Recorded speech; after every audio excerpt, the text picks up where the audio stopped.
Hello and welcome once again to the video. Here I am again at a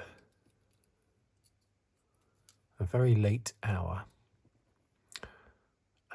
just like after the Barcelona shakedown, when the only window that I had available to record the video in order to release the next day on Saturday was 1 o'clock in the morning, Saturday morning, and here we are once again. It is exactly 1 o'clock in the morning. That I'm recording this basically on Saturday morning, having been at work all day Friday. Yeah, very tiring. But, and I had to, after getting home from work, I was doing things with the kids before they went to bed, and then also I then had to watch the testing, the reduced live coverage of the testing, plus all the chit chat afterwards, just to catch up. So a little bit tired, but I thought I would give my views on, I haven't even mentioned what the video is about, have I, in case no one has seen the description. It's the Formula One testing from Bahrain, the first set of 3 days testing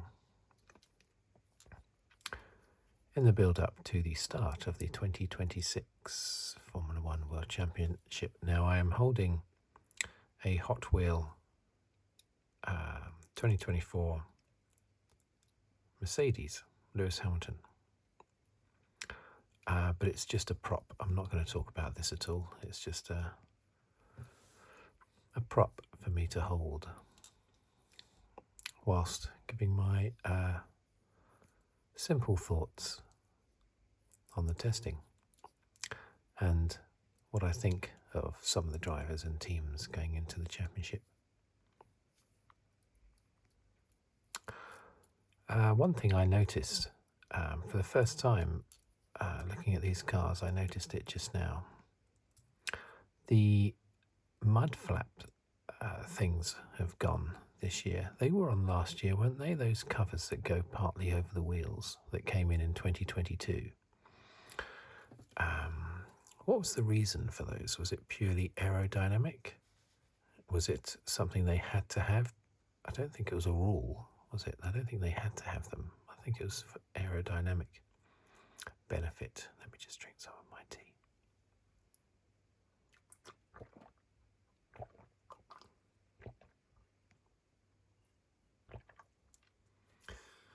Ginger tea again. I don't drink normal tea. I never have done. Normal tea with milk. I don't drink that at all. I don't drink coffee either.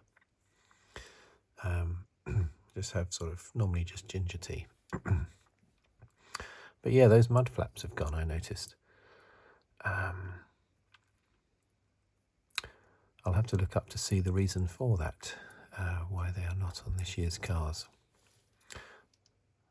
Must be to do with the regulations in some way. They're not necessary. The other thing also is, now I did a video a few weeks ago on the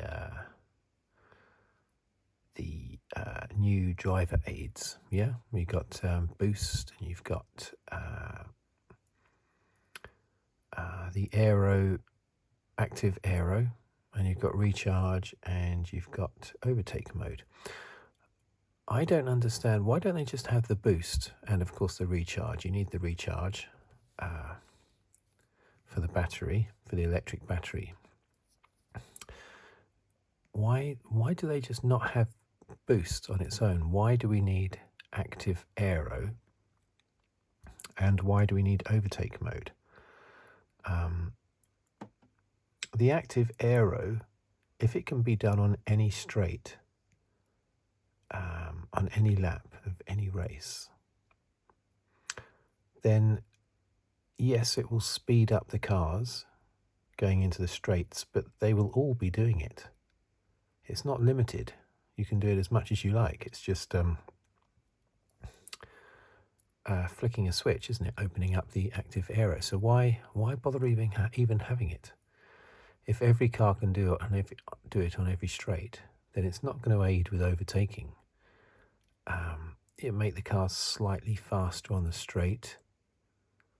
I just think it's an unnecessary complication. Why even have it? And the overtake mode, that's very complicated, it seems, the overtake mode. So why bother having that? Why not just have the boost? Yes, you could have an attacking driver hits boost and a defending driver hits boost, yes. But you could have one, say the defending driver using more boost down a straight than the attacking driver, which means on the next straight, the attacking driver has an advantage because he's saved his boost. You can have all tactics like that going on with boost. So I think that's all you need. Keep it simple.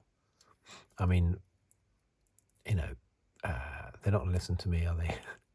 Unfortunately, we have active aero and we have overtake mode, but I don't see why we can't just have boost, and obviously recharge goes along with that, and make recharge as automatic as possible so that the drivers don't have to think about it. Unfortunately, they are going to have to think about it, and they're going to have to adjust their braking and their accelerating in order to maximize their recharge, and they're constantly going to have the teams telling them on the radio to do this.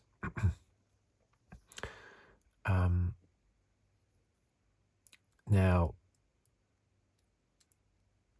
obviously I'm looking at it from a very simplistic point of view, but I just think, wouldn't it be great if the recharge was just fully automatic and the drivers didn't have to think about it at all? All they had to think about was boost and when they use boost throughout the lap. That's all you need, in my view. Anyway, never mind. It's amusing how each of the top 4 teams thinks that another team is best. I think at the moment McLaren think that Ferrari have the best race pace. Mercedes think that Red Bull have the best engine. And Red Bull and Ferrari and McLaren all think that Mercedes is the faster car. I think it's great that there's no standout top team at the moment. I also think it's great that Ferrari is looking quite good. Their race pace with both Leclerc and Hamilton was very good. Leclerc on Thursday and Hamilton on Friday, yesterday. Now it's 1:10. Yeah, Ferrari looked really good. Not too bad. And their individual lap times were not too bad. Of course, in the shakedown test, Hamilton did have the fastest time. Although that's even less accurate than testing. I don't take much notice of teams when they say, "Oh, you can't tell anything from testing. Don't look at our performance during the test. Wait for the next test." So you wait for the next test, and they say, "Oh no, you're not going to be able to see how our cars and the other teams are going. You'll have to wait until qualifying in the first race." So you go to qualifying, and then they say, "Oh well, really, you have to wait till Q3 to be able to see what our car can really do." You get to Q3, and then they say, "Oh well, really, it's the race pace. So wait until the race, and then you'll see what our car can really do and the other cars." So you get to the race. After the race, the teams say, "Oh, yeah, well, Australia was a one-off type of circuit, so really you have to wait till the next race before you get to see what our car's potential is." So you get to the next race, maybe Bahrain, and then they say, "Oh, well, yeah, really, you're not going to you're not going to see what we're up to until probably the European races. So then you have to wait a few races and you get into the European part of the season. And then they say, well, really you have to wait till our updates come in, which will be after about 7 or 8 rounds, 7 or 8 races. Then our updates will be there. And then you can see how we really are doing this year. So then you get to that eventually, to those updates. And then they say, well, we're not really thinking about this year's car now. We're really looking at next year's car. That's what we're focusing on. So we don't want to talk about this year's car. I don't take any notice of any of that. I think you can see right from the beginning, probably from the shakedown test, basically you can see straight away what teams are good, what teams are struggling. And you could see straight away that Mercedes were good, reliable and quick. And they have stayed reliable and quick. They are probably on top. On the final day of this test, they were first and second in the times, with Hamilton there in third. They had a bit of an engine problem on Thursday, but that's all part of learning the car, basically. Hamilton, as going back to Hamilton, I can't shake off the feeling that I've had since 2024, since partway through the 2024 season, and that is that Hamilton is a spent force. I really hope I'm wrong, and his race stint on the third day of this test was just as good, just as fast as Leclerc's stint the previous day on the Thursday. So hopefully that means that Hamilton has not lost it.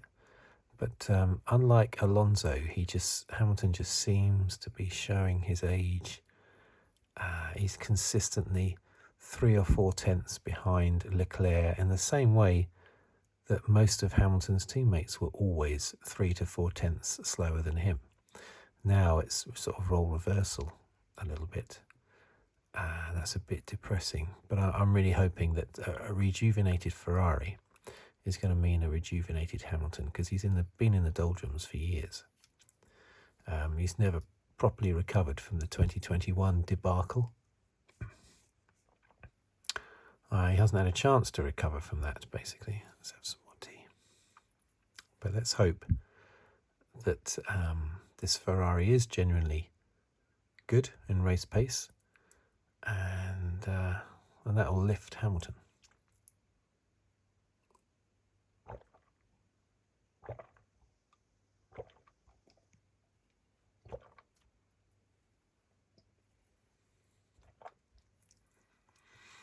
So, Aston Martin. Oh dear. The Aston Martin looks, I wouldn't say it looks quick to look at, but it certainly looks interesting. It looks different to all the other cars. It's got that strange sort of platypus-shaped nose.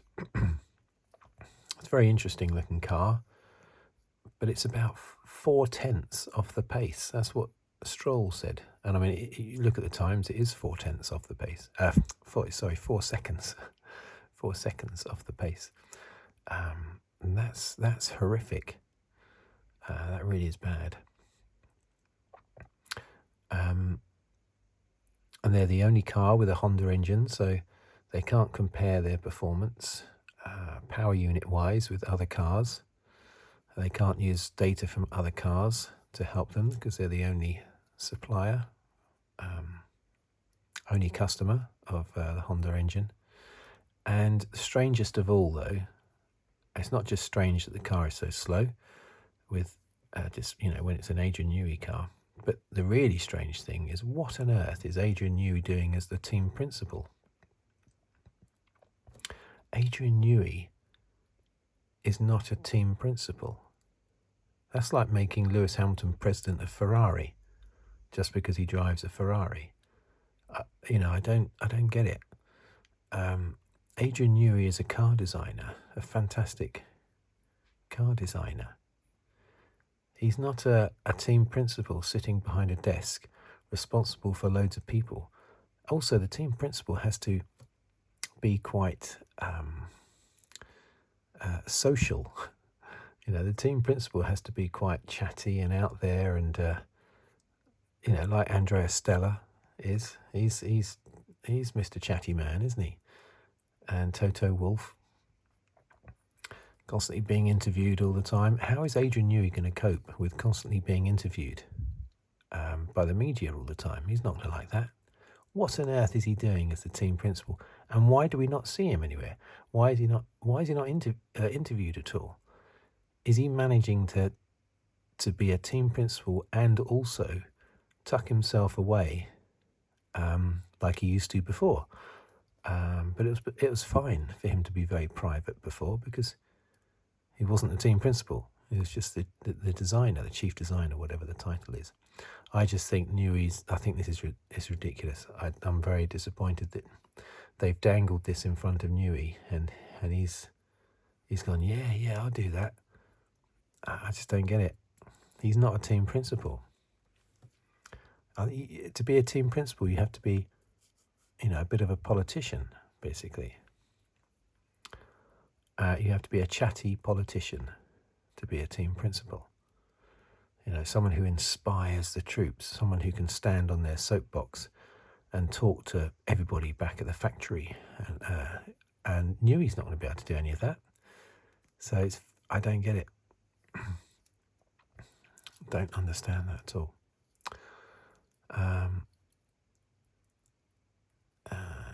Don't get that at all. What happened of course, at the end of today, we had, they were doing some practice starts, weren't they? That didn't work very well.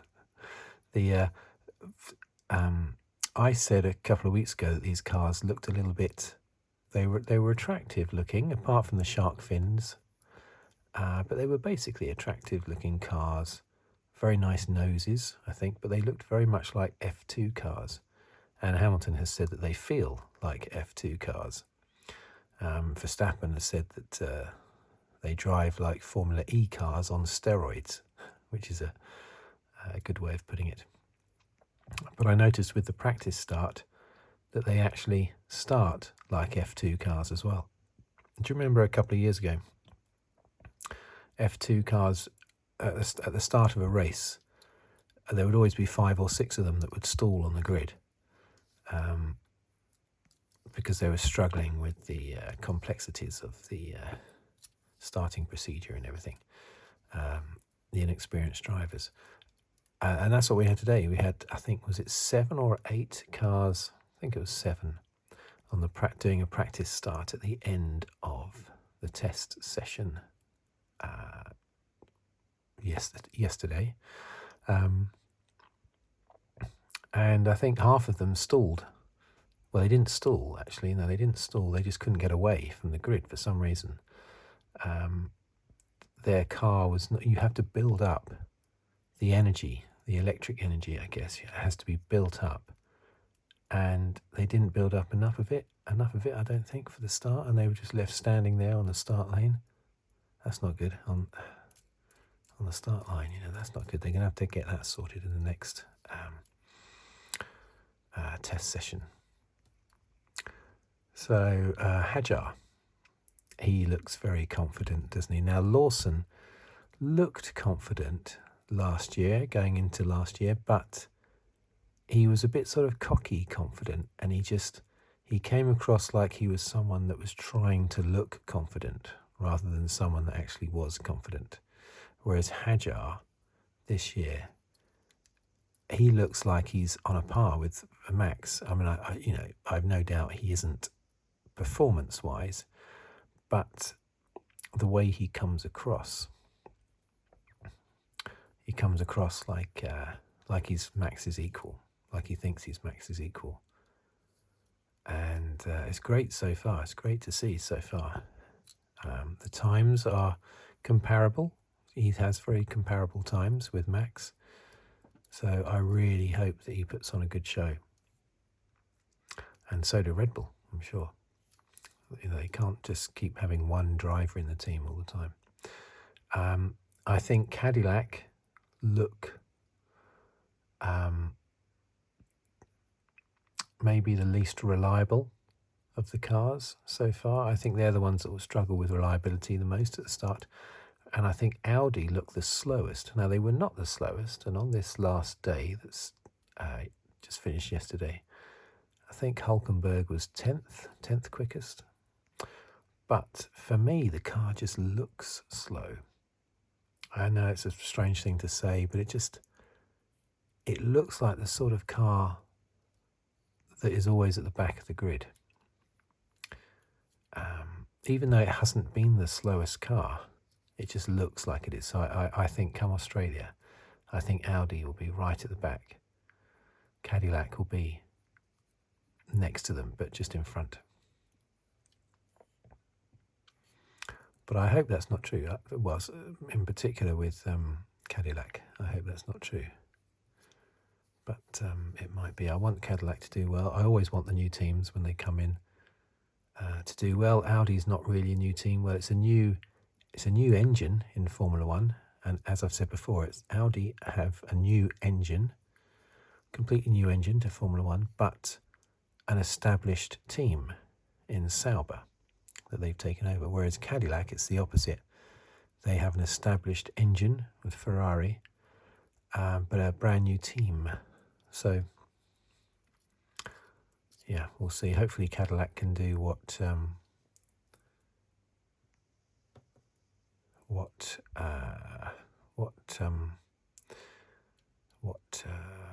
Haas did basically in 2016 and start really well.